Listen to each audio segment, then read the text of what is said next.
कल्पना कीजिए एक ऐसी भूमि की जो संस्कृति, विविधता और संसाधनों से समृद्ध हो, लेकिन 200 वर्षों तक दमन की बेड़ियों में जकड़ी गई हो।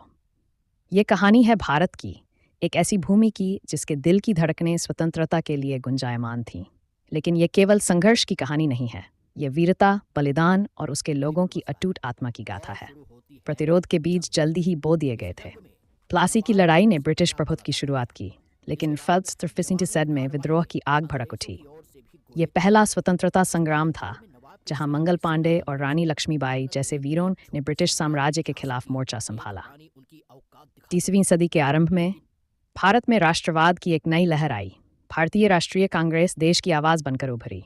1909 में बंगाल के विभाजन ने स्वदेशी की भावना को प्रज्वलित किया, जब तिलक, लाजपत राय और बिपिन चंद्र पाल जैसे नेताओं ने भारतीयों को एकजुट होकर विरोध करने का आह्वान किया।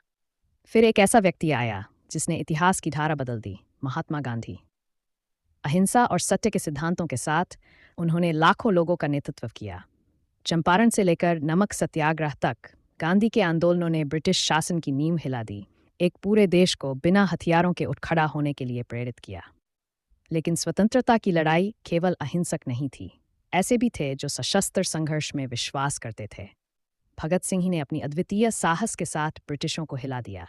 इस बीच सुभाष चंद्र बोस ने द्वितीय विश्व युद्ध में सहयोगियों की तलाश की, स्वतंत्रता की लड़ाई लड़ने के लिए आईएनए को एकजुट किया।